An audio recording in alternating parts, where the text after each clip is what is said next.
Bismillahirrahmanirrahim. Okay, tajuk yang ketiga kita ni mengenai tawakal. Hadis Quranian tentang tawakal. So, hadis yang kita masukkan sini hadis riwayat Imam Tirmizi. Hadis nombor 2515. Hadis ini diriwayatkan oleh Umar bin Khattab. An Umar bin Khattab qala Rasulullah sallallahu alaihi wasallam.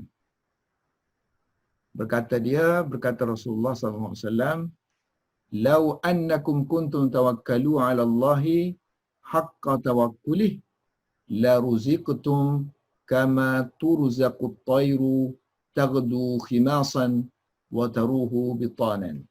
Lau, kalaulah annakum, bahawa kamu, kuntum kamu, tawakkaluna, bertawakal, ala Allah, kepada Allah Subhanahu wa taala, dengan haqqa, sebenar-benar tawakkulihi, tawakal kepadanya, la nasyaya ruziktum, kamu akan diberi rezeki, kama, sebagaimana, turzaku, akan diberi rezeki kepada at-tayru, burung-burung yang tagdu, berpergian, yang keluar pada waktu pagi dalam keadaan khimasan, perut dia kosong, wa taruhu, dan pada waktu petang dia pulang dalam keadaan bitanan, perut dia berisi, yakni kenyang. Sini vocabulary saya dah bagi sini untuk yang nak tengok Arabic. Kemudian kita tengok makna tawakal. Makna tawakal, mari pada mana perkataan tawakal? Tawakkulun. So, tawakkulun daripada tawakkala, bahasa Arab kan? Tawakkala yatawakkalu. Yatawakkalu, dia punya masdar tawakkulun. Tawakkulun. So kalau kita wakaf dia jadi tawakkul. So orang Melayu kita ambil tawakal sini, fi'il madhi. Tawakal dijadikan makna masdar, makna isim, tawakal. So asal maksudnya tawakkul, tawakkala. So dia punya root word dia daripada wakala. Wakala makna dia mewakilkan. Jadi wakkaltu amri ila fulan. Saya mewakilkan urusan saya kepada si fulan. Ataupun wakkala fulanun fulanan. Si fulan mewakilkan sesuatu. Artinya maksudnya daripada root word ni kita boleh faham bahawa tawakal maksud kita menyerahkan urusan kita kepada pihak yang satu lagi. Jadi dalam urusan kita ni ialah urusan kita ni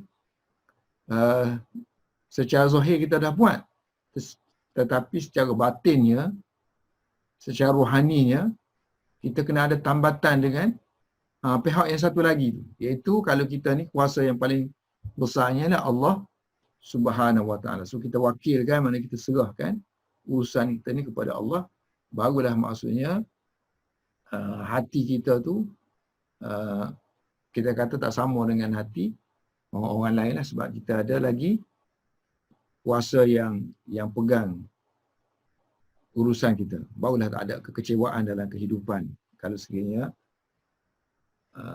bercanggahan dengan matlamat ataupun apa yang kita nak capai. Jadi tawakal asal makna wukulun, ini sulasi mujarad lah, ini root word dia, masdar dia wukul. Maknanya menyerahkan, mengamanahkan, mewakilkan kepada sesuatu. Kemudian kita tengok dalam hadis. Dalam hadis ni dia sebut menyerahkan dengan sebenar-benar ni. Yang ni yang peringkat tinggi ni, haqqa tawakkuli. Dengan sebenar-benar tawakal. Setengah kan kita dapat rezeki dah, kita ada pekerjaan. Jadi kemungkinan Bila kita dah ada pekerjaan, ada gaji bulanan, ada pencen. So nampak konsep tawakal tu tak berapa ada sebab kita dah ada semua. Kalau burung tadi lain lah, dia keluar dengan perut kosong ataupun orang buat bisnes. Bisnes yang awal-awal tu kan, yang kosong. So bagi mereka maksudnya nak dekat dengan tawakal tu ada sebab dalam keadaan meminta-minta daripada Tuhan kan, supaya diberi rezeki dan sebagainya tu. Jadi untuk orang yang ada pekerjaan dan orang ada gaji dah bulanan untuk zaman kita sekarang, kalau zaman dulu mana ada gaji-gaji bulanan. So tawakal dia tu besar. Jadi kalau kita tadi, sebab tu dia kata kena ada tawakal yang sebenar-benar tawakal. Kalau kamu ada gaji dah pun, kalau kamu ada pendapatan yang tetap dah pun, tapi kamu kena ada kaitkan dengan rohani tu, bertawakal kepada Allah Subhanahu Wa Taala. Kalau tidak, mana kita tak ada hubungan dengan Allah Subhanahu Wa Taala dari segi sumber rezeki asal tu daripada siapa. Jadi kita tak teringat langsung kepada Razik, pemberi rezeki yang asal.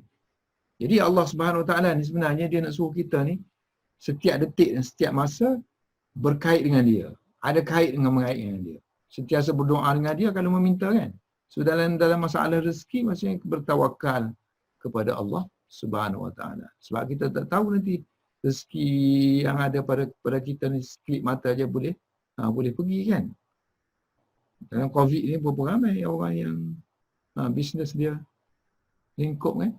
So jadi tadi haqqa tawakkul tak kira orang yang dah ada rezeki ke tak ada rezeki ke, so dia kena kaitkan hubungan dia dengan Allah Subhanahu Wa Taala. Sebab kehidupan kita ni ada dua perkara yang kita berhadapan. Satu kita panggil istijlabul masalih dan juga daf'ul madar.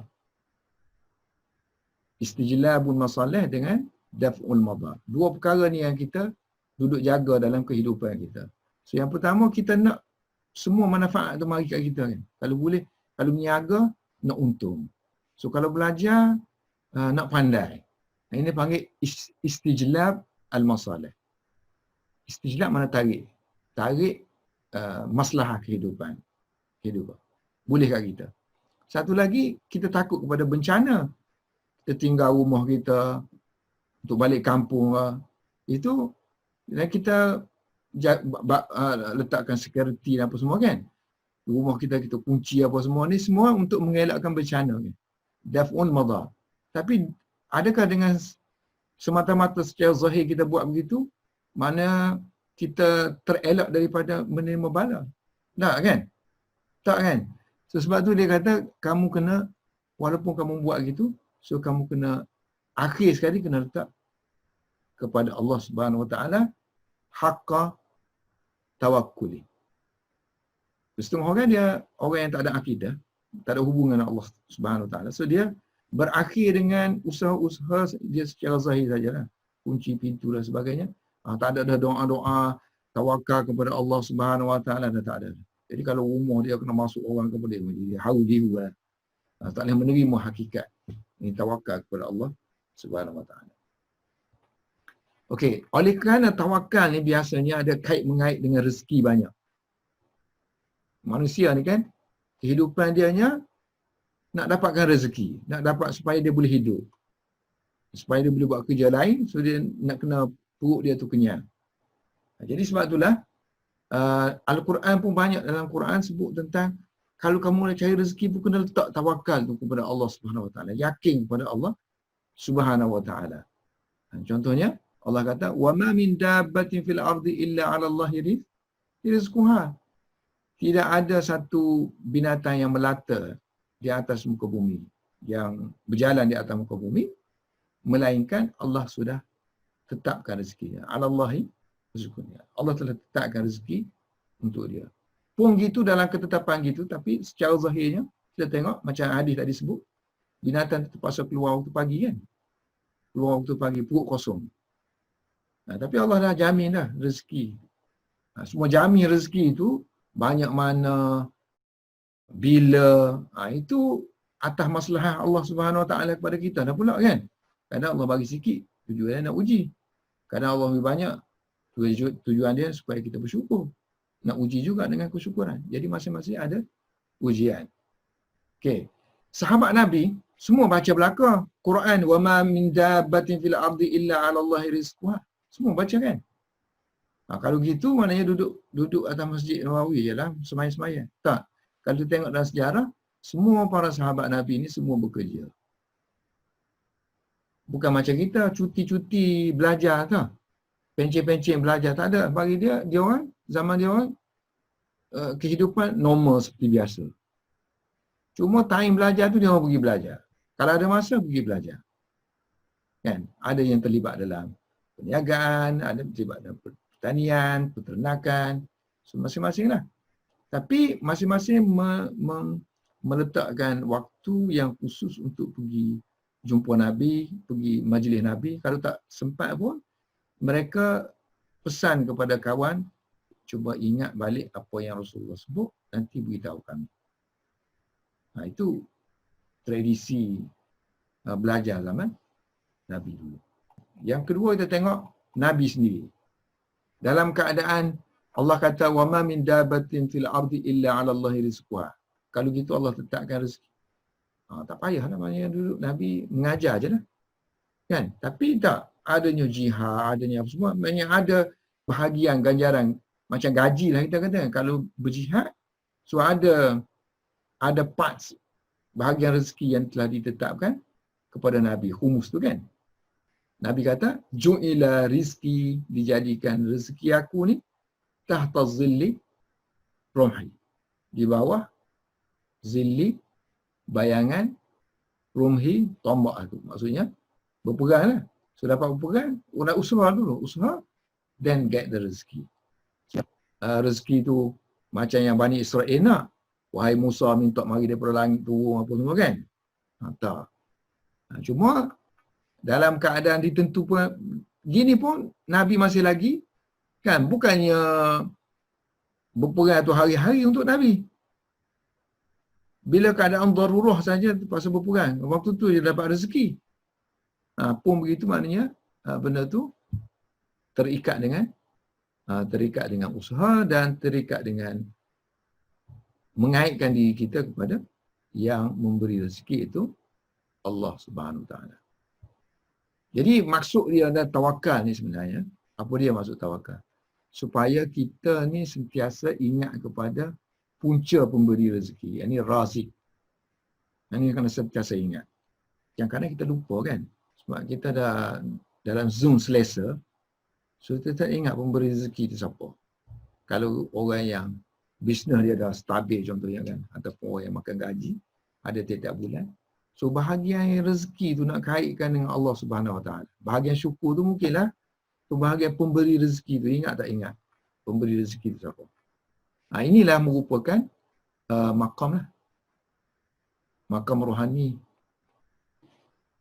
Maqam rohani yang nak dicapai, ini yang matlub.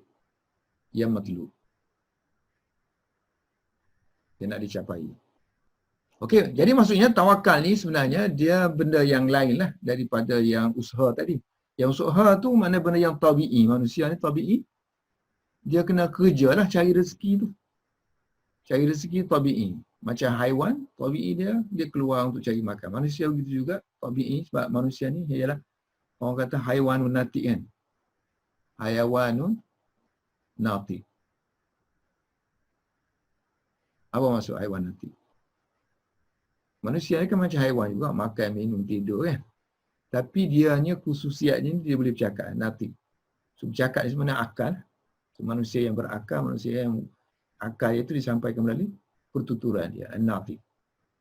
So tabi'i manusia, dia kena keluar cari rezeki. Cuma nak bezakan dia dengan haiwan, so dia tahu siapa yang menetapkan rezeki untuk dia. Razik tadi. Ini nak sentiasa ada deal dengan Allah Subhanahu Wa Taala, sentiasa ingat. Orang yang sentiasa ingat kepada ini adalah maqam dia sentiasa. Ni kata wali-wali ni kan. So wali-wali ni orang yang sentiasa ingat Allah Subhanahu Wa Taala dalam apa juga keadaan. Dalam mana-mana zaman pun akan ada orang yang menggunakan kesempatan daripada rezeki ini Allah Subhanahu Wa Taala dah tetapkan. Jadi maknanya kita tak payah kerjalah. Kita panggil mana-mana zaman Imam Ahmad. Zaman Imam Ahmad, pernah orang komen kat dia, ni dia kata macam mana ni ada seorang lelaki ni tak nak kerja, duduk rumah je, duduk masjid je kan. So dia jawab, hadza rajulun jahila ilm. Orang ini ialah jahil dan tak ilmu. Ini makna orang yang ada pilihan lah. Ada pilihan untuk bekerja, tak bekerja dia. So dia tak pergi kerja. Lainlah orang yang memang mewakafkan diri dia untuk satu tujuan. Tak dapat kerja, macam kita student nak kerja macam mana kalau kita student sambil belajar, tak boleh kerja. Itu lainlah kan. Ataupun kita tengok Ashabus Suffah. Mana dia orang kerja tak ada sempat. Sebab dia orang itu macam student kita sekarang ni. Duduk dengan Rasulullah SAW untuk belajar sepenuh masa. Jadi rezekinya bergantung kepada rezeki yang mari ni.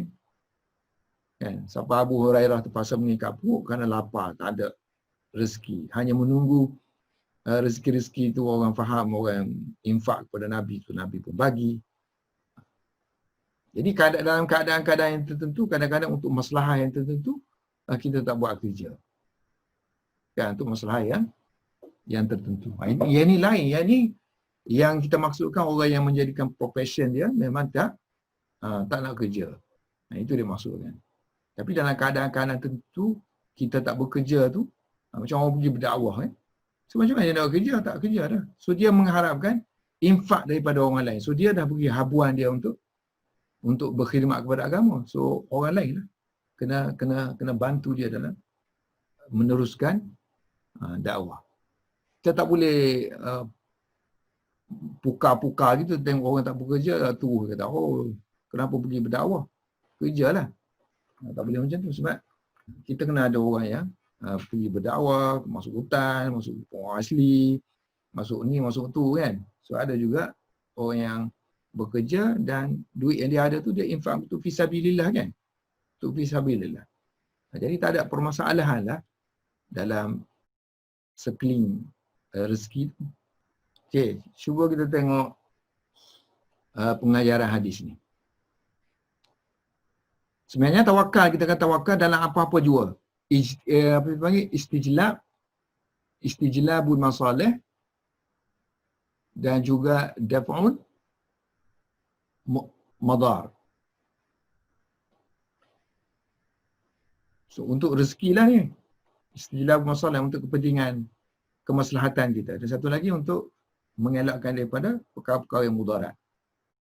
Apa-apa saja benda kena kaitkan dengan tawakal. Tapi oleh kerana kebanyakan tawakal ni melibatkan orang cari rezeki, maka Allah sebut wa may yattaqillah, siapa yang bertakwa kepada Allah. So takwa ni masuk orang yang bertakwa kepada Allah dengan nescaya Allah akan yaj'al lahu. Ni ayat 1000 dinar apa kan? Orang duk gantung-gantung dinding tu untuk punca rezeki. Orang bisnes banyak gantung. Wa man yattaqillaha yaj'al lahu makhraja. Siapa yang bertakwa kepada Allah, nescaya Allah akan menjadikan kepada dia makhraja. Jalan keluar. Jalan keluar. Nescaya wa yarzuq. So jalan keluar. So ini permasalahan hidup manusia. Takwa kepada Allah, Allah bagi jalan keluar. Kalau berdakwah zaman Nabi berdakwah, paksa pergi berjihad, tinggal anak isteri tak tahu masa depan macam mana, rezeki. So Allah kata Allah jamin. Wa yarzuq. Allah akan beri rezeki min haisu, daripada jalan yang la yahtasibu, yang dia tidak sangka-sangka. So kalau orang-orang yang belajar zaman-zaman dulu, pondok orang kan, kadang rezeki tak ada kan, beasiswa pun tak ada. Masa tu mereka boleh tengoklah rezeki tu Allah bagi melalui mana. So kalau kita ada government tak apa. Macam tempat saya belajar dulu, madrasah saya tu dah lah student ada 3,000 kan, 3,000 lebih ada. Semua free of charge. Tempat tinggal, makan, semua free. Hostel semua free. Duit sumber madrasah tak terima mana-mana sumber yang daripada kerajaan. Dia tetapkan macam tu. Zaman pengasas dia dulu, dia tetapkan macam tu. Tak boleh terima. Maknanya dia tak nak campur tangan politik. Bila masuk ni, dia bubuk-bubuk nak duit ke apa semua kan. So dia tetapkan mana rezeki tu serah kepada Allah Subhanahu Wa Taala macam mana. Jadi infak dia ni melalui zakat, sedekah. Kalau ada masuk-masuk dah, tak ada masuk, tak ada masuk. Tapi maknanya kalau kita bertakwa kepada Allah, takut kepada Allah dengan sebenar-benar takwa, so nescaya Allah akan jamin rezeki. 3,000 nak jaga student lagi, pagu gaji guru lagi. Tough lah. Jadi di situ kita boleh tengok, kita pula student-student ni yang mari jauh-jauh ni kan, bukan ada beasiswa pun. Situ mengaji. Untuk hostel tu kita boleh duduk lah. Hostel, makan untuk pelajar asing macam kita orang Malaysia ni contoh. Tak boleh. Tak boleh makan makanan dia pedas-pedas sangat apa semua kan. Tak boleh. So nak kena ada duit poket juga. Kebanyakan yang pergi ngaji madrasah waktu tu semua miskin-miskin lah. Untuk tambang-tambang pergi tu boleh lah. So, sampai sana bertawakal ala Allah, rezeki macam mana duduk lama-lama tu ada saja rezeki yang tak pernah kita min haitsu la yahtasib lah. Itu pengalaman yang kita duduk tengok lah. Tengok pelajar-pelajar masa belajar dulu. Tapi kalau di universiti tu kita kurang nampak sikit lah sebab nak syarat masuk tu nak kena beasiswa, nak kena ada, semua nak kena ada, nak kena bayar ke universiti semua kan. Walaupun ada yang susah-susah tu, ada tapi majoritinya dapat duit, dapat beasiswa. Jadi konsep tawakal tu dia kurang sikit. Dia nak kaitkan dengan Allah Subhanahu Wa Taala. Dia kurang. So dia kena push lah. Macam yang madrasah ni dia memang daripada start pada awal ni tak ada dah. Tak ada dia tawakal. Dia tawakal lebih awal-awal. Jadi apa-apa pun tawakal ni satu benda yang selalu kita kena letakkan di hadapan kita lah. Tawakal kepada Allah Subhanahu Wa Taala. Imma sama ada kita ada rezeki ke, tak ada rezeki ke, apa perkara-perkara zahir tu memang cukup untuk melindungi kita. Kita kena tambah sikit lagi dengan sifat-sifat rohani, iaitu menyerahkan kepada Allah Subhanahu Wa Taala. Hadis seterusnya mengenai satu lagi tentang mula-mula tu kan. Hadis Hasan Sahih Tirmizi.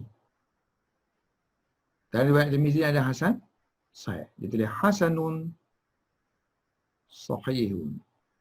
Selepas dia baca hadis tu nanti dia akan komen, dia kata hadis ni taraf dia Hasan dan Sahih.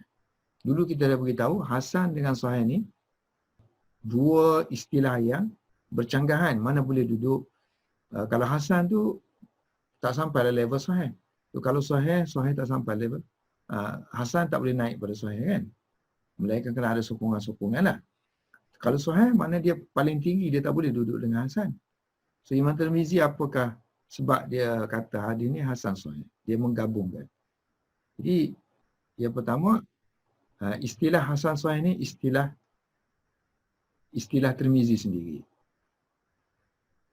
So kemungkinan, di antara kemungkinan dia buat macam ni, Hasan yang dimaksudkan ni, maksud dia Hasan bukan istilah. Hasan makna indah je lah, cantik. So cantik tu dari sudut mana? So sudut sini kemungkinan dia kata hadis ni sahih. Tapi ditambah dengan keindahan-keindahannya banyak turut. So banyak diriwayatkan dengan pelbagai-pelbagai rawi meriwayatkan hadis ni. Banyak. Sebab hadis sahih, so kadang-kadang satu je perawi dia. Sahabat misalnya Umar sahaja. Kita panggil hadis gharib. Innamal a'malu binniyat, hadis yang pertama kita belajar itu kan. So hadis tu hadis gharib. Gharib maknanya asing lah. Asing maksudnya hanya certain sahabat aja meriwayatkan, kemudian sahabat tu anak murid dia, certain anak murid aja yang meriwayatkan. Kemudian yang tabi'in tu, certain anak murid dia aja yang meriwayatkan. Tapi kalau setengah hadis tu, setiap tabaqah tu, setiap level sahabat, level tabi'i, level tabi'in. So sini pun ramai meriwayatkan hadis ni. Kalau bukan Umar saja, contohnya Ali pun ada, lagi Osman pun ada meriwayatkan hadis ni. Contohnya kan. sesebuah hadis tu. So di kalangan sahabat pun ramai. Kemudian level tabi'in anak murid-murid sahabat ni pun ramai meriwayatkan hadis. So hadis ni lagilah indah, lagi cantik, lagilah kuat sokongan dia. Ini dipanggil istilah hasan sahih dalam Tirmizi. Kalau Tirmizi kadang-kadang disebut hadza hadisun sahihun saja. Hadza hadisun hasanun saja. Hadza hadisun sahihun, tapi diriwayatkan tidak meriwayatkan hadis ini melainkan dalam satu bentuk aja, satu wajah saja. Macam tadilah wajah Umar sahaja. Ini dari segi istilah usul hadis. So usul hadis ni kita akan belajar manhaj yang digunakan oleh imam-imam muhaddis dalam periwayatan mereka. Okey, maqam yang seterusnya, maqam rohani, kan kita ada wasilah untuk mendapatkan, kita ada wasilah, so kita ada maqam. Maknanya orang yang meniti jalan ke akhirat ni kita panggil salik. Salikun. Kesalik. So orang meniti jalan ke akhirat ni, dia mengejar benda-benda yang rohani. So benda rohani macam tawakal tadi, untuk menaikkan darjah dia tinggi di sisi Allah Subhanahu Wa Taala, sebab ini yang disebut dalam Al-Quran. Maqam-maqam ni. So maqam tawakal, satu lagi maqam istiqamah. Ini pun maqam yang matlub, maqam yang perlu dicapai, yang perlu dimiliki oleh seorang salik, seorang mukmin.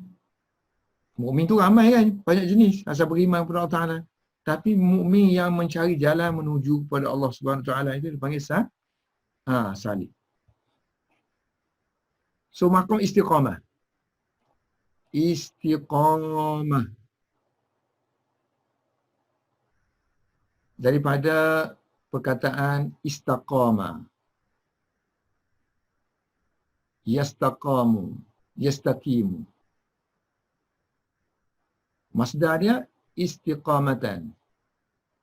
Istiqamatan. Istiqamah. Daripada qama lah bangun. So, bila bangun, berdiri tegak. Berdiri lama.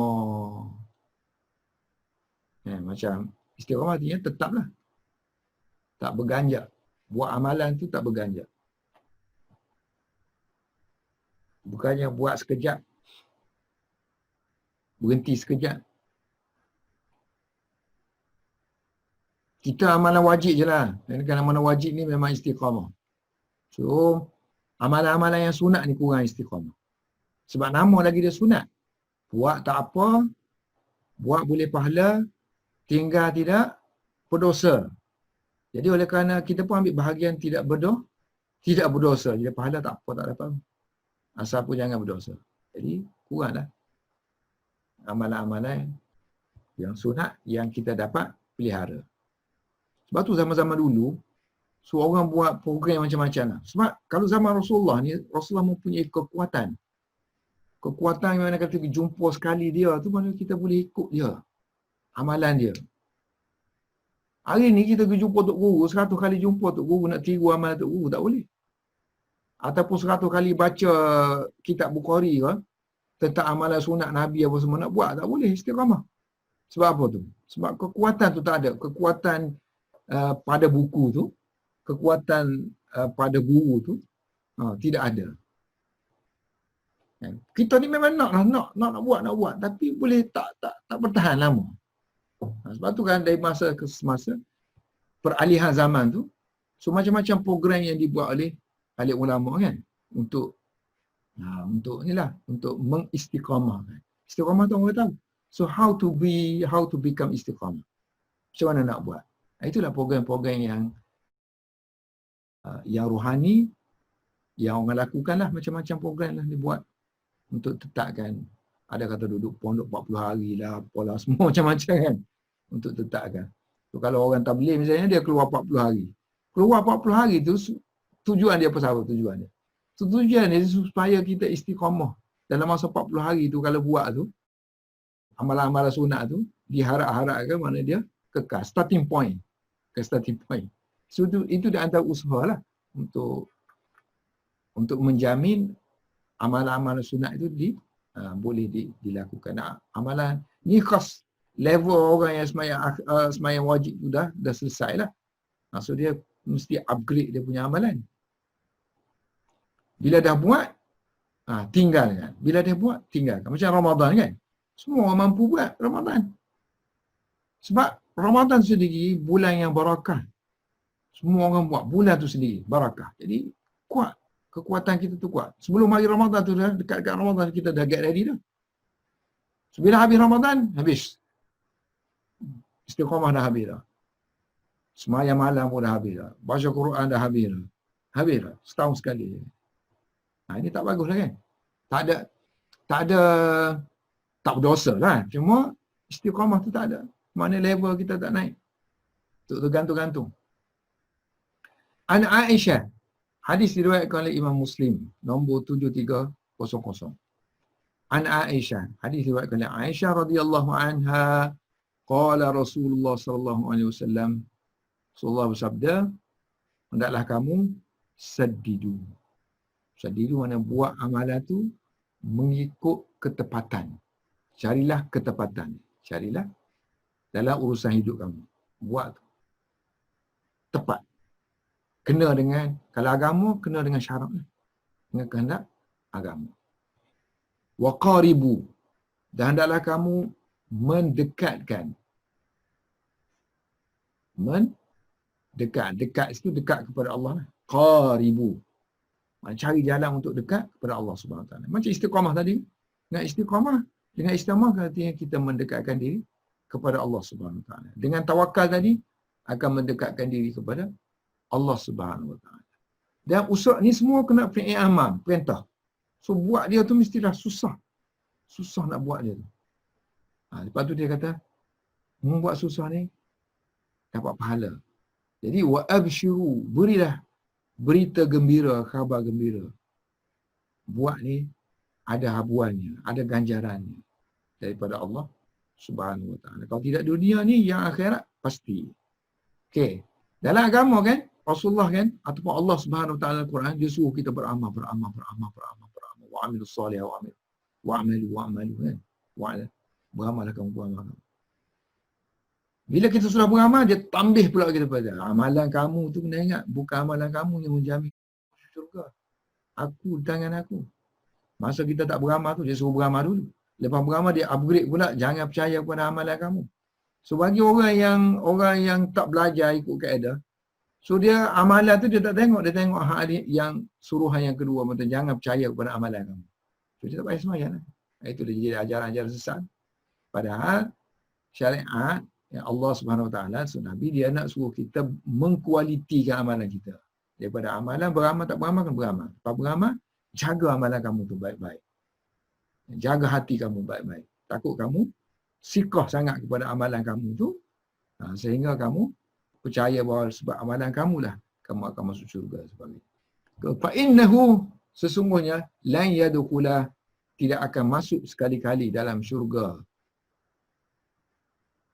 Tidak akan memasukkan. Yudkhilah yang memasukkan. Tidak sekali-kali akan memasukkan amaluhu, amal seseorang ke dalam seseorang. Tidak akan memasukkan seseorang ke dalam syurga amalannya. Amaluhu. Jadi kalau sekali kita baca gitu, tak payah beramal lagi. Tapi dia dah tambah awal-awal. Saddidu ni beramal lah. Qaribu ni beramal lah kan. Wa abshiru ni beramal lah.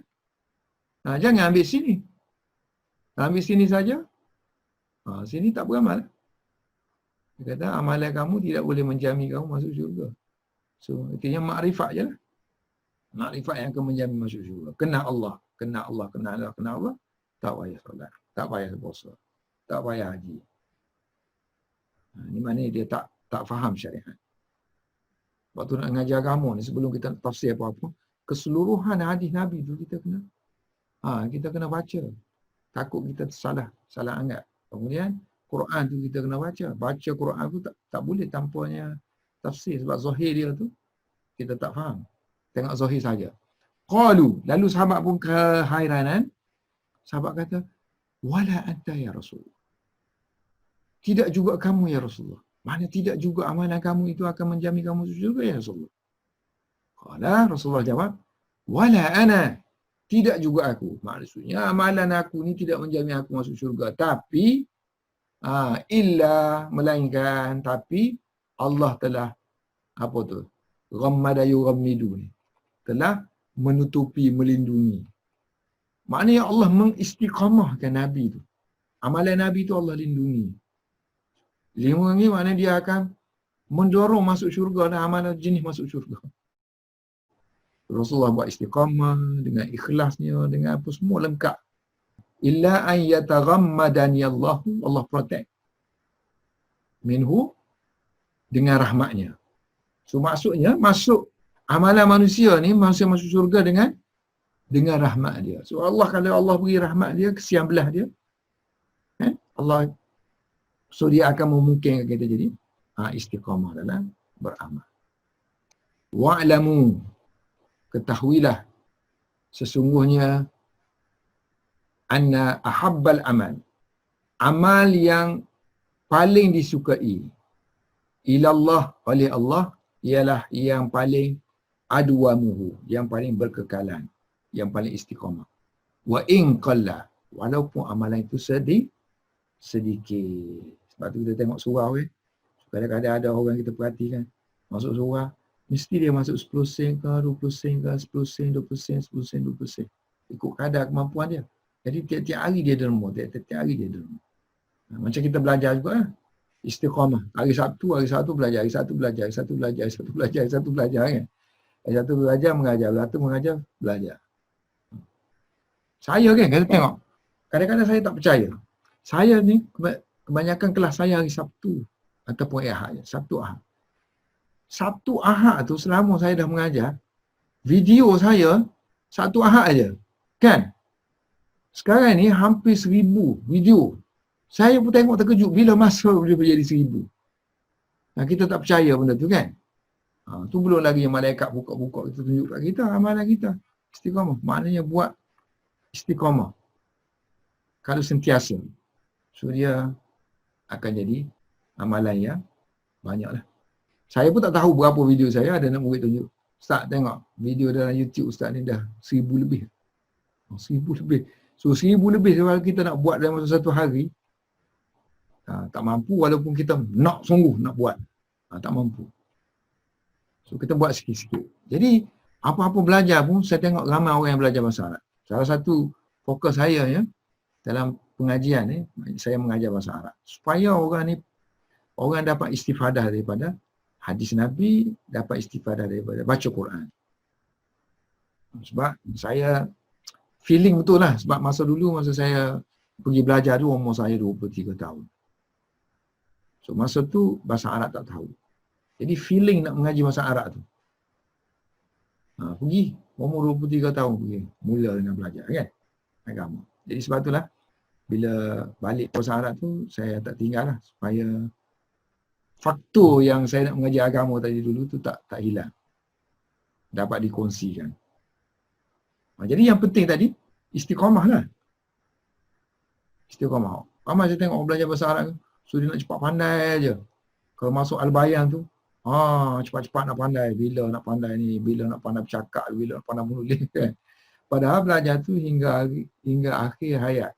Hatta saya sekarang ni pun dah boleh baca Arabic pun, masih lagi meningkat kan, sebab banyak benda yang kita tak tahu dalam bahasa Arab yang peringkat tinggi kan. So belajar ni kena istiqamah. Sentiasa belajar. Terutama sekali bahasa Arab kan. Dia jangan tinggallah dia. Teruskan. Saddidu tadi. Ini vocabulary saya dah bagi sini. So kadang-kadang dalam exam tu kita tanya juga vocabulary ni. Apa makna saddidu, mana qaribu, mana abshiru. Apa makna antaran madiyallah. Tarammada kan. Dan juga apa makna adwam. Okay, sekarang ni kita huraikan patah-patah perkataan yang ada dalam hadis ni. So hari ni riwayat Muslim, So tak apa dah sahih Tak payah tulis sahih dah. Dia dah sahih. Ibnu Hajar dalam Fathul Bari, dia menakalkan kata-kata Ibnu Hazm. So, Ibnu Hazm kata, dalam hadis ni ada perkataan sedidu kan. Buat benda tu biarlah tetap. Biar tepat. Dan biarlah menghampiri apa yang Allah nak. Itu maksudnya kalau nak sebiji sama dengan yang Nabi, susah. Tapi menghampiri tu. Ini menunjukkan bahawa agama kita ni agama yang muyassar. Memudahkan. Bukan muyassar. Rasulullah dibangkitkan sebagai muyassir. Agama kita ni agama yang muyassar, yang dimudahkan. So Rasulullah dan Allah memudahkan kita. Muyassir. Muyassirun. Muyassir.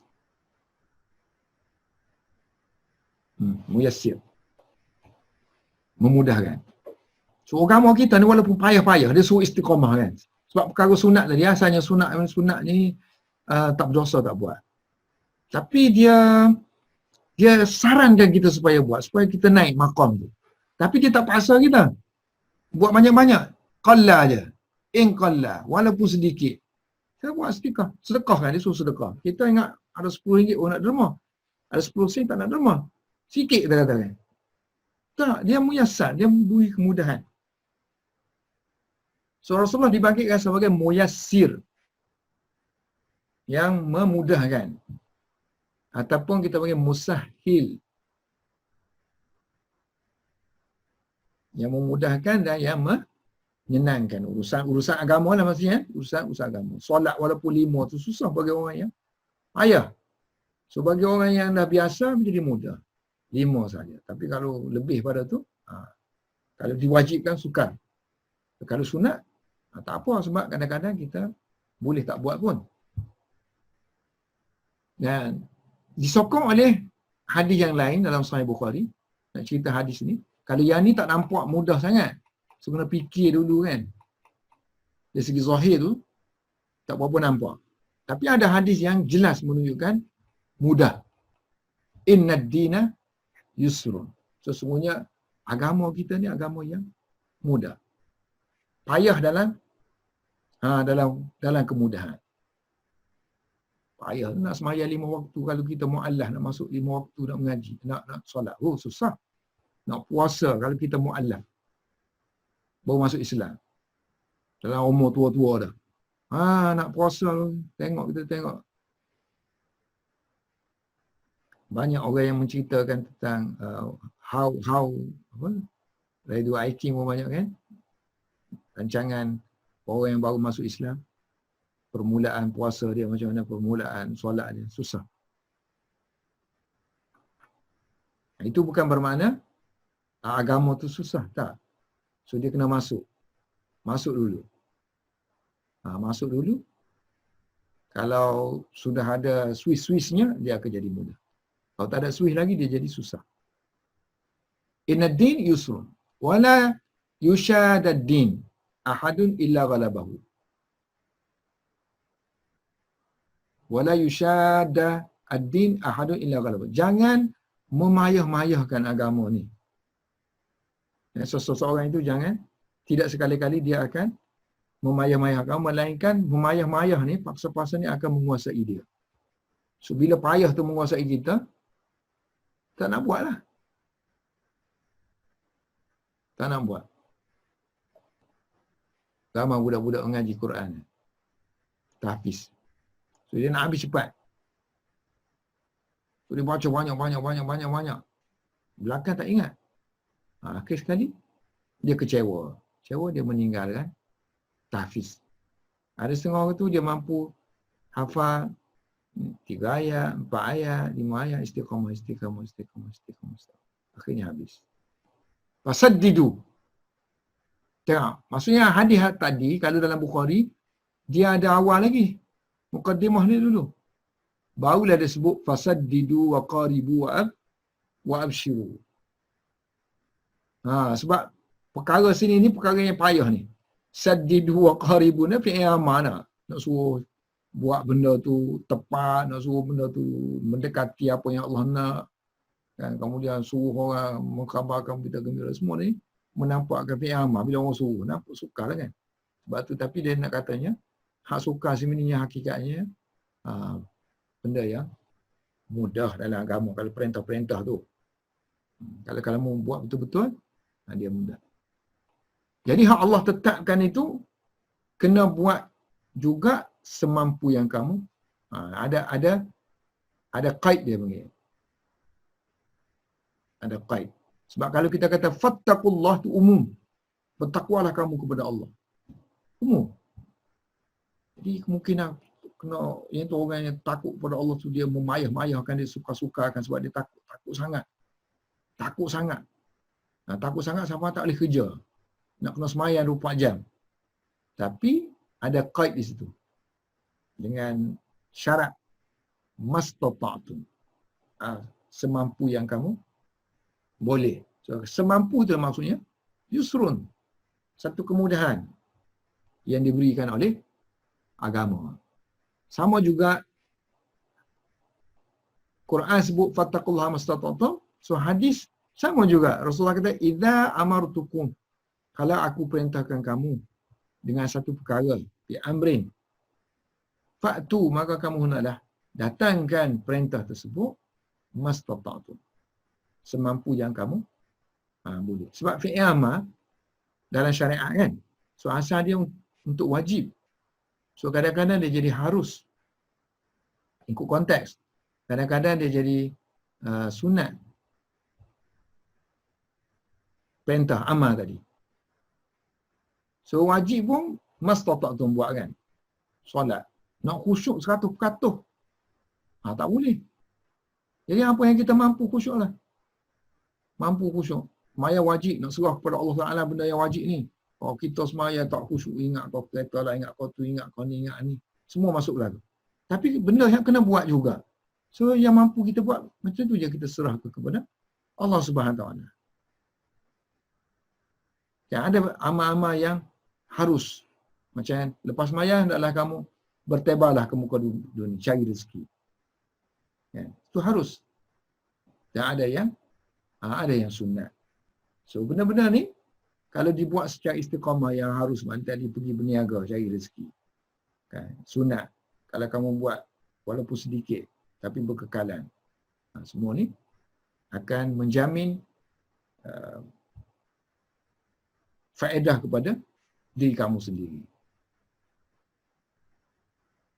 Arahan menunaikan perintah mengikut kemampuan bertujuan supaya amalan kita berkekalan.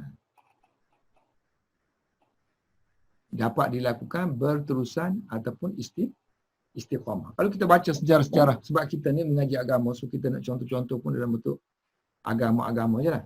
Kan? So tengok alim ulama kita dulu, menulis tu kadang ada seorang ulama India, dia tulis kitab 1000 biji. 1000 buah. 1000 ni banyak. So bila masa dia tulis? Dia mengajar lagi. Kemudian dia orang ziarah dia lagi banyak. Bila dia menulis? Rupa-rupanya dia ada satu waktu dalam setiap hari tu, contohnya sejam ataupun 2 jam sehari, tengah malam ke, adalah waktu yang dia tetapkan untuk menulis.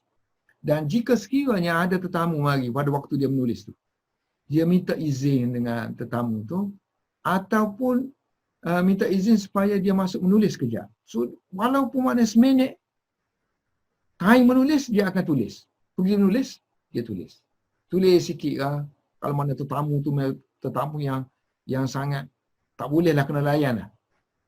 Ada pun tetamu yang biasa-biasa tu, dia tak berhenti-henti. Kalau kita ni alim ulama besar-besar, tak berhenti-henti. Ada saja orang ziarah. So tak kerja buat lah kita kan. So ada yang memang istimewa lah. Misalnya Tok Guru kita zaman dulu, Tok Guru kita dulu datang ziarah kita. So takkanlah kita nak nulis juga kan. So kita, tapi guru ni yang menulis 1000 buah kitab ni, dia tetap nama dia Ashraf Ali Tanwi.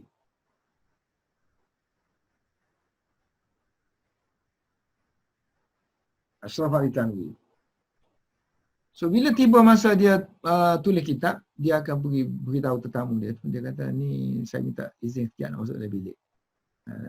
So kalau tetamu tu istimewa, dia tulislah adalah 5 minit ke 2 minit ke 3 minit. Asalkan dia nak jaga istiqamah dia waktu tu, waktu menulis. Jadi berkat dia allocate tadi waktu tu, dia tak tinggalkan menulis, akhir sekali dia berjaya tulis 1000 buah.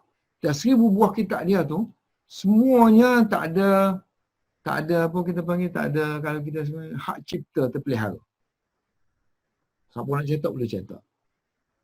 Jadi akhir sekali di India ni, buku dia ni buku yang paling banyak sekali lah. Sebab semua percetakan boleh cetak.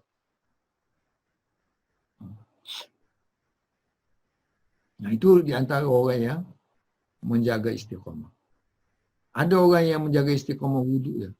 So wuduk dia nak sentiasa dia berada dalam keadaan berwuduk. Apa kita tengok setengah alim ulama kita 40 tahun berwuduk semaya isyak. Wuduk semaya isyak, semaya subuh. Kalau kita boleh buat hari ni, darah tinggi dah, kan? Tak tidur, macam tak tidur lah ni, kan? Wuduk semaya isyak, pergi semaya subuh. 40 tahun. Boleh? Ni kekuatan yang Allah Subhanahu Wa Taala bagi kepada orang zaman dahulu lah. Zaman kita ni adalah Tuhan bagi. Contohnya belajar, boleh belajar dalam keadaan tak ada manusia tak ada, kengkangan untuk bertemu, so kita ada, Allah bagi rezeki. Adanya teknologi macam ni. Cuma orang guna tak manfaat yang macam ni untuk istiqamah dalam belajar. Saya sendiri, pengalaman saya kan, saya mengajar bahasa Arab ni hari Sabtu je. Bermula daripada kitab asas-asas je lah. Sekarang ni, saya mengajar kitab ni, kitab bahasa Arab ni, tata bahasa, kitab tata bahasa, yang level dia anggap antara paling tinggi lah, Mughni Labib. So kalau tengok video saya Mughni Labib tu, so yang hanya mampu tengok ni, ialah para ustaz je. Para ustaz yang level-level tinggi bahasa Arab je mampu tengok. Nak faham dia tu. Padahal, kita mengajar ni, kita belajar ni, hanya seminggu sekali aja. Dan murid ni pula, murid yang daripada zaman A ni, zaman kosong dia belajar dulu, sampai dia seminggu sekali dia belajar saya, seminggu sekali, sampai ke level Mughni Labib. Jadi, orang yang tengok video tu, dia ingat, anak murid yang mengaji tu, mungkin seorang ustaz, seorang yang BA ke, master ke, PhD ke dalam bidang bahasa Arab. Tak. Bukan. Dia orang biasa aja. Yang kalau suruh bercakap bahasa Arab pun tak boleh bercakap bahasa Arab. Tapi perbahasan tentang bahasa Arab tu dia faham. Sebab daripada awal lagi sampai akhir tu, hari-hari, tiap-tiap minggu duduk dengar benda tu aja. Jadi tak mustahil kan? Tak mustahil maknanya kalau kita nak belajar, kalau berkat istiqamah tadi lah. Berkat istiqamah. Okay, sebab itu Rasulullah SAW memerintahkan umatnya agar melakukan amalan secara sederhana. Ya, sederhana. Sederhana ni kita dalam bahasa Arab kita panggil ikhtisar. So asal ikhtisar dalam bahasa moden digunakan untuk makna ekonomi. So ekonomi itu maksudnya asalnya bersederhana. Bersederhana dalam berbelanja. So bila kita bersederhana, akan terhasillah istiqamah. Maknalah istiqamah sama istiqamah ataupun istidamah. Ya, istidamah. Istidamah maksudnya minta supaya berkekalan. Yang ni minta supaya kekalan. Sama lah. Istiqamah, istidamah. Okey, tadi kita tengok pendapat Ibnu Azam. Tengok satu lagi pendapat Ibnu Qayyim tentang istiqamah. So Ibnu Qayyim mengatakan hal, hal, halun. Hal kerohanian seorang salik. Salik. Tadi saya beritahu salik seorang yang memang memfokuskan diri dia untuk mendekatkan diri dia kepada Allah Subhanahu Wa Taala dengan banyak melakukan amalan-amalan sunat. Amalan sunat dia solat banyak, puasa banyak, berzikir banyak. So lawan dia kurang cakap, kurang bergaul. Bukan tak bergaul, kurang bergaul yang tak ada faedah. Kurang tidur. Yang tu 40 tahun dengan wuduk yang sama tu. Wuduk sembahyang isyak, sembahyang subuh dengan wuduk yang sama. So Ibnu Qayyim kata seorang salik. Kita belajar hadis Qur'anian ni seolah-olah kita ni salik lah. Duk dengar benda-benda yang makam-makam ni. Jadi akan terasa diri kita tu untuk jadi macam tu. So seorang yang salik ni, Qur'annya dia akan rosak apabila dia bebas daripada istiqamah. So kalau dia tak letakkan istiqamah tu sebagai perkara utama dalam usaha dia. Kan usaha kita nak dapat macam kita nak tinggi kerohanian ni macam nak dapatkan keuntungan lah dalam bisnes. So bisnes nak dapat untung tu dia kena istiqamah buat benda tu. Dia kena istiqamah jual, istiqamah buat production kan. So samalah dengan rohani kita.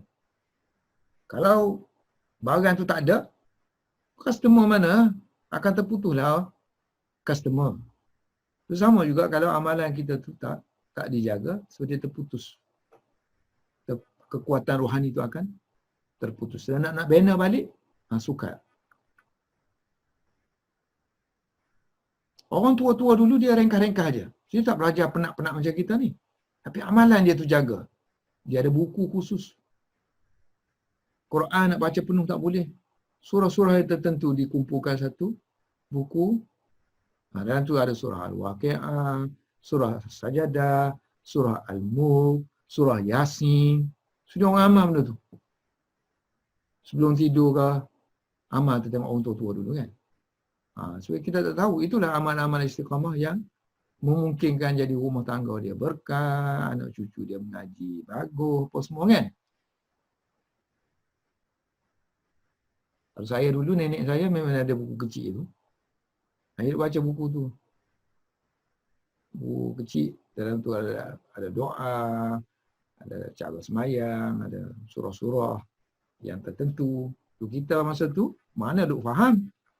So masa mengaji tinggi-tinggi gini ya, perbahasan baru faham. Rupa-rupanya yang dimaksudkan dengan istiqamah tu ialah cara tu nak kena ada, benda tu nak kena ada. Jadi kita kena ada lah buku wirid, buku untuk surah-surah pilihan yang sentiasa dibaca. So kalau tak ada benda ni, dia tak ada program untuk kita nak istiqamah.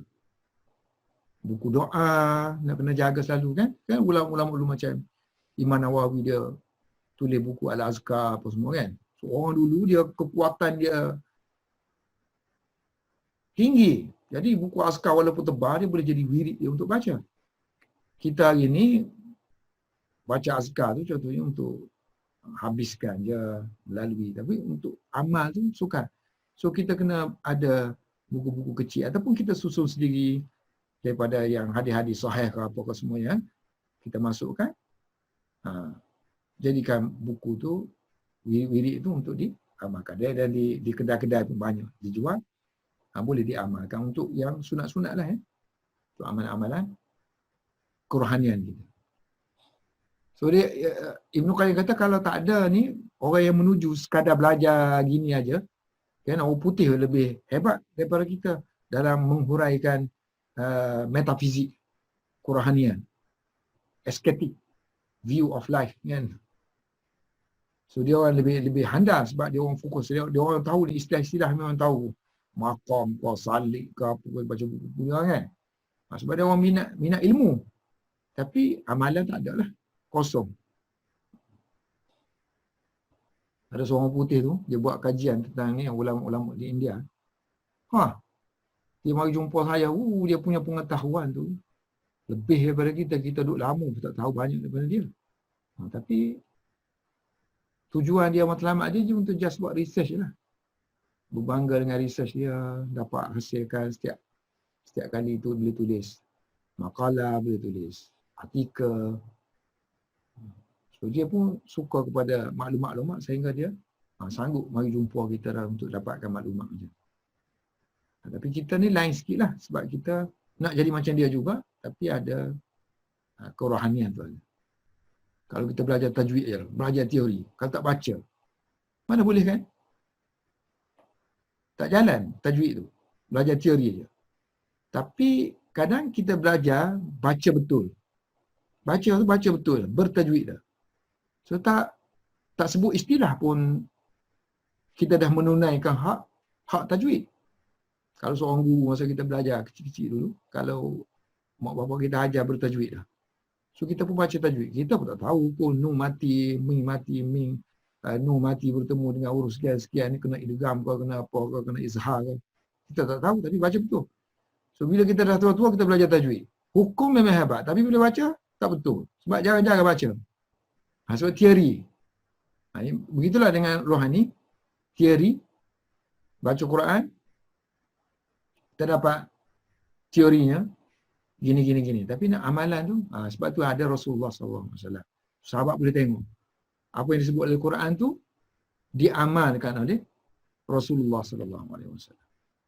Keadaan orang yang istiqamah, orang yang salih, tapi tak ada istiqamah, seperti badan yang mati. Seumpama badan yang akan mati jika tiada ruh. Jadi istiqamah ni, kalau diupamakan sebagai badan dengan roh, dia itu roh. Amalan kita tu, bila dikatakan ada roh, bila dia dilakukan secara istiqamah. So dalam satu kitab nama dia Mada Riju. Tangga ya. Tangga bagi orang yang menuju ketuhanan. So dia kata justru itu kedudukan hal rohani seorang salik dan kemurnian amalan dia bergantung kepada istiqamah. Saya ingat masa saya umur 13 tahun. 12 ke 13? 12. Zaman dulu mana tahu kan solat-solat masjid tak ada ni. Umur sejak 1 sampai 12 tu main je lah. So main je.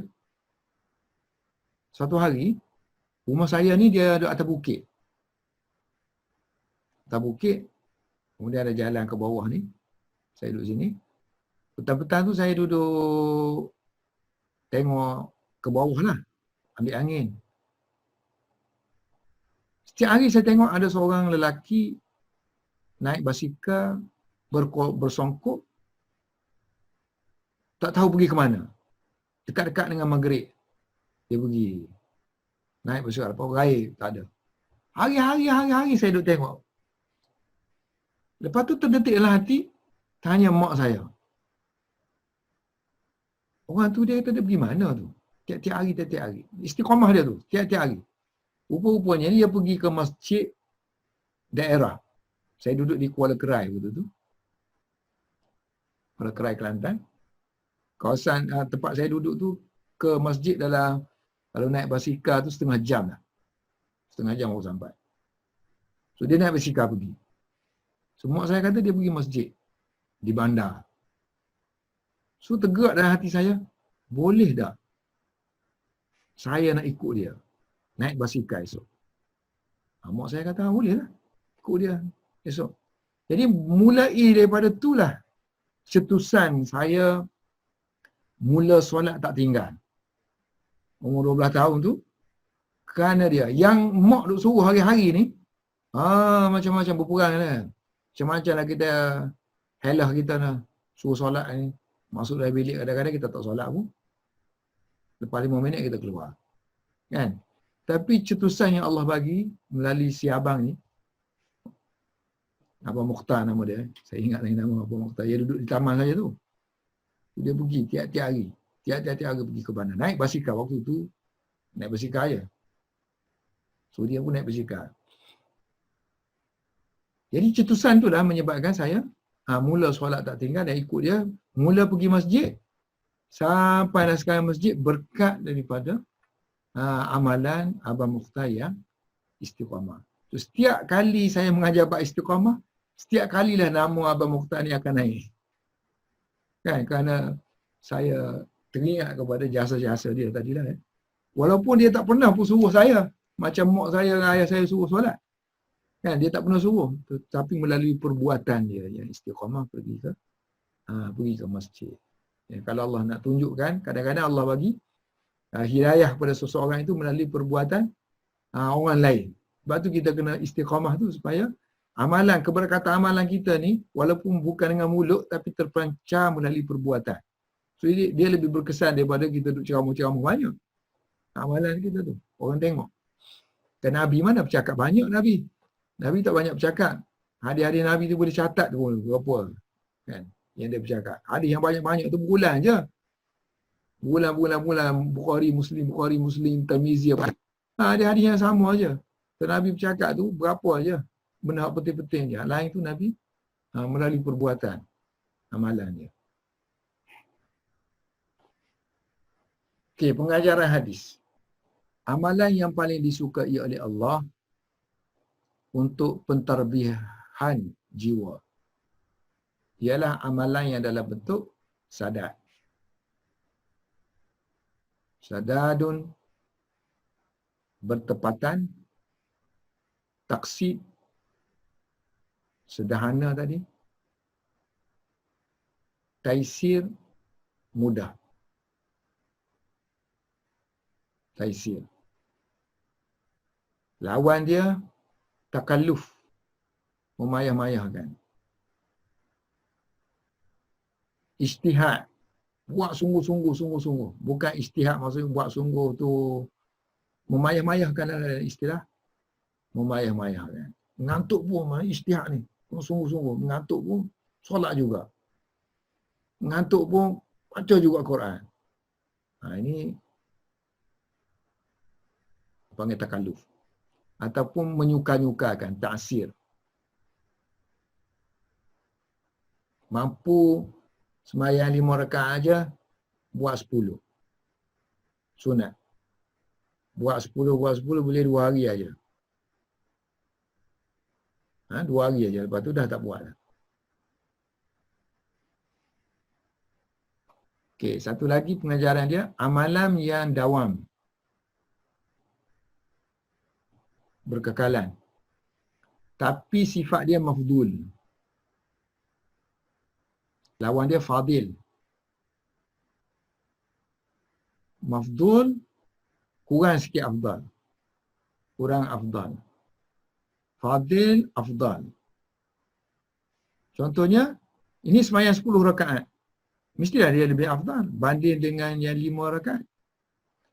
Tapi dia kata kalau yang 5 rakaat mafdul ni, kalau kita buat istiqamah, dia lebih afdal daripada buat yang fadil 10 tapi sekejap je. So amalan yang dawam, yang berkekalan, walaupun mafdul, walaupun 5 rakaat sahaja, lebih disukai oleh Allah daripada amalan yang asalnya mempunyai banyak pahala, 10 pahala. Tetapi tidak dilakukan secara dawam. Tidak dilakukan secara berkekalan. Itu kepentingan istiqamah.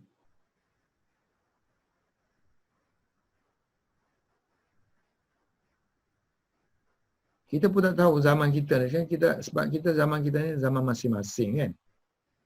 Sebab kita kalau zaman dulu dia ada fokus tu guru. Kalau di kampung tu kita ada pondok. Setelah pondok tu ada tok guru. Bila tok guru tu semua fokus kepada amalan tok guru. Tengok tok guru beramal. Ada masalah jumpa tok guru tu kata amal benda ni, amal benda ni, kita beramal. So ada tok guru tu menyebabkan kita istiqamah beramal lah. Zaman-zaman dulu. Kalau moyang saya tu saya ingat.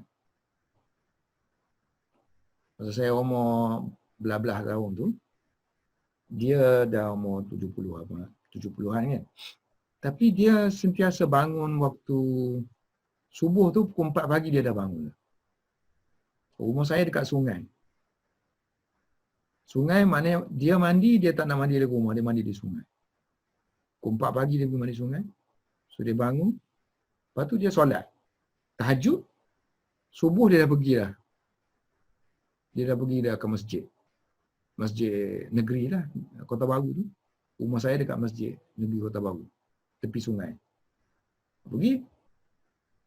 Malam, pukul 4 pagi dia bangun, lepas tahajud, saya tengoklah. Dia berzikir.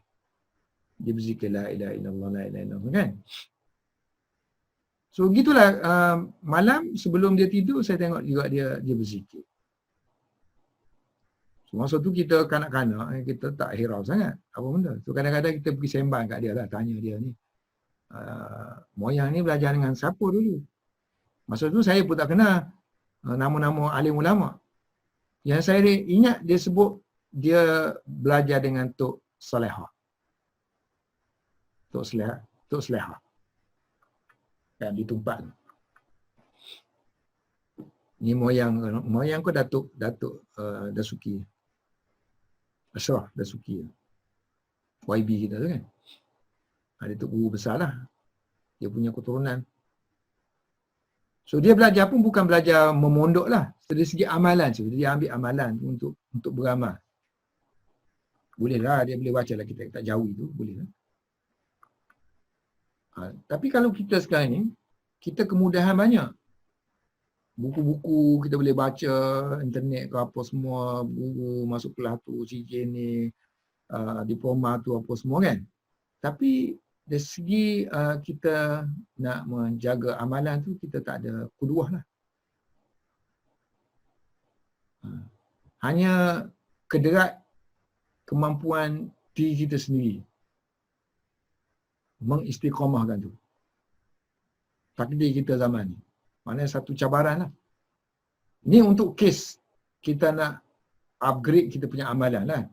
Tapi setakat kita buat perkara wajib apa sebut tu sudah memadai. Tapi untuk upgrade maqam. So nak istiqamahkan dia tu, very sukar.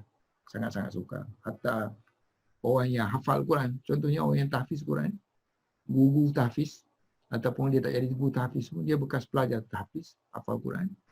So dia nak timing, nak jaga Quran dia tu, nak baca hari-hari.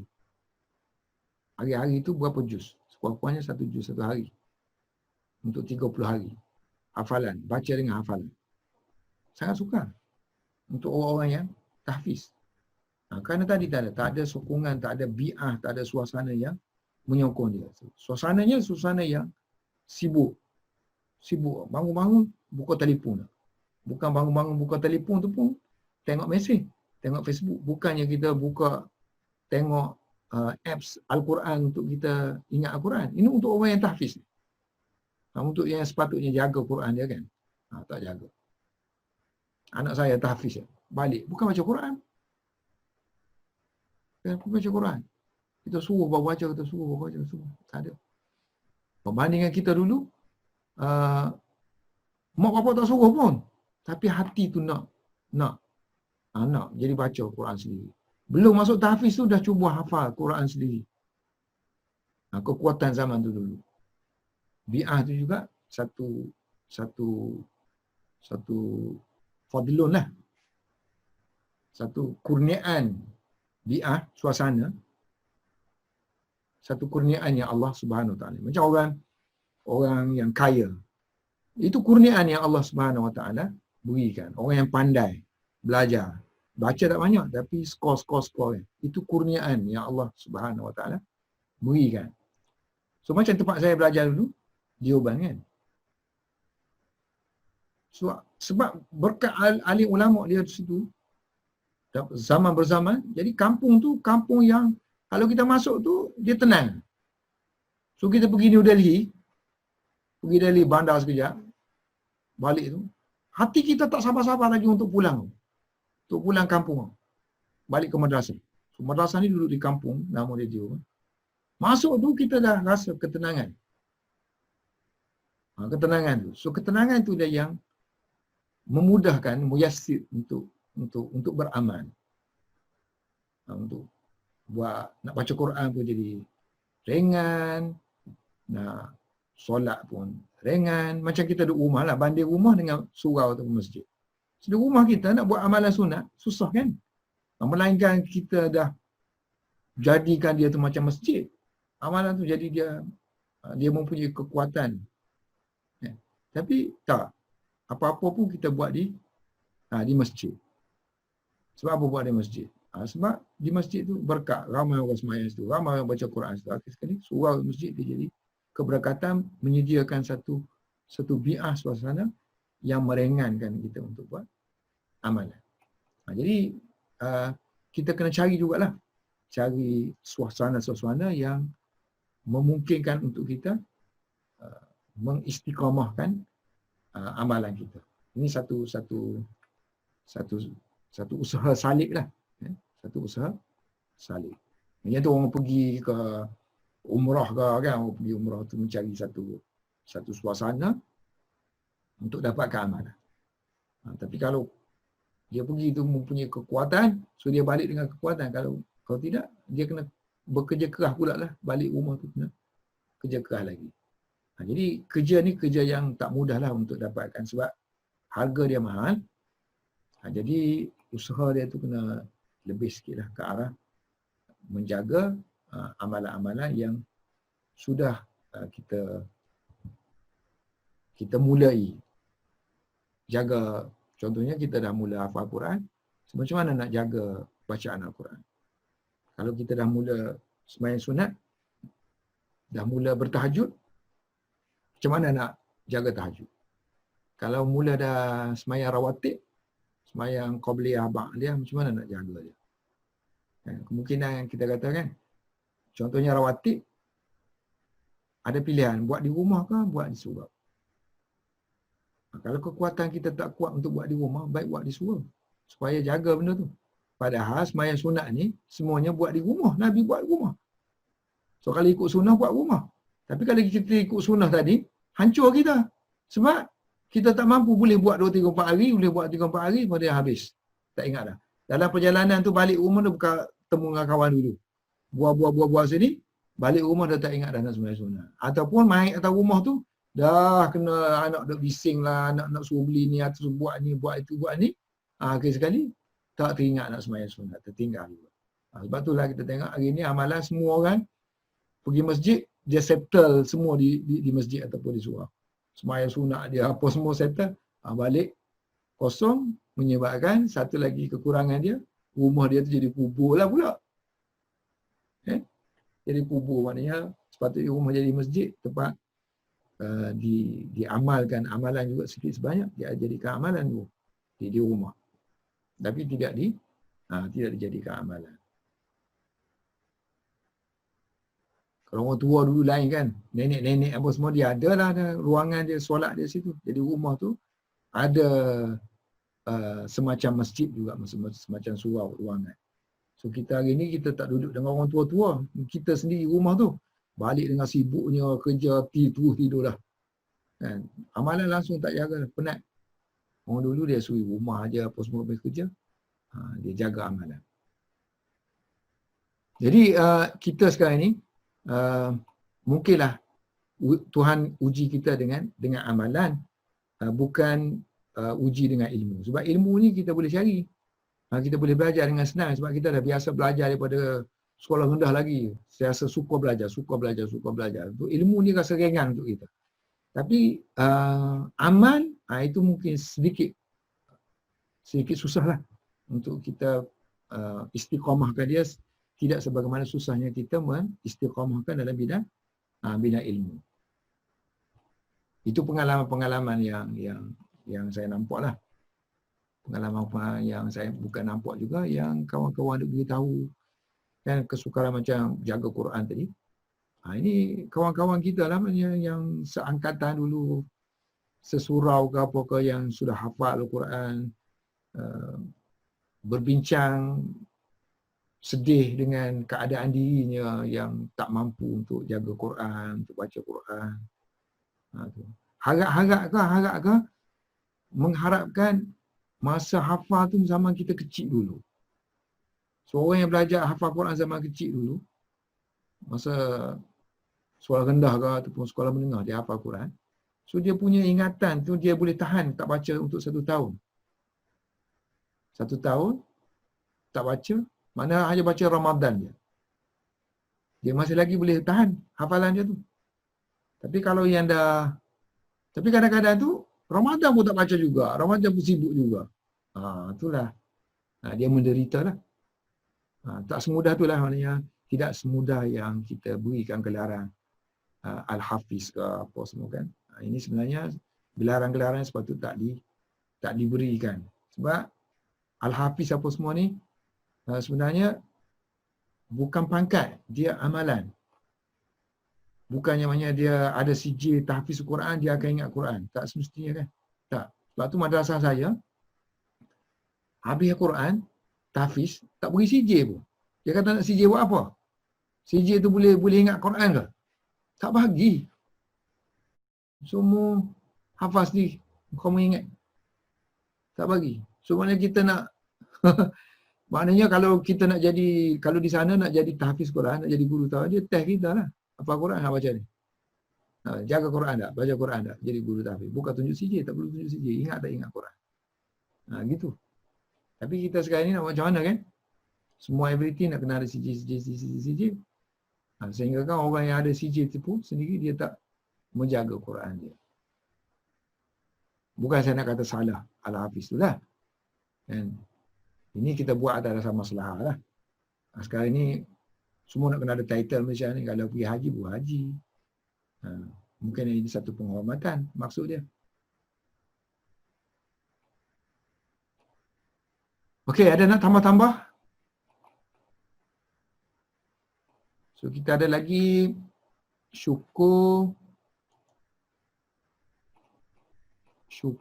dan syukur dua-dua lah.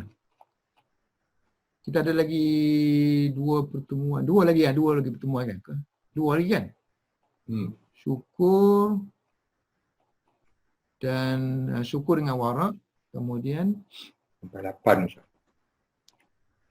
Ada 8. Mujahadah dengan zikir saya. Mujahadah dengan zikir ada 8. Okay, ada siapa-siapa nak tambah, nak beri cadangan ke apa kan boleh?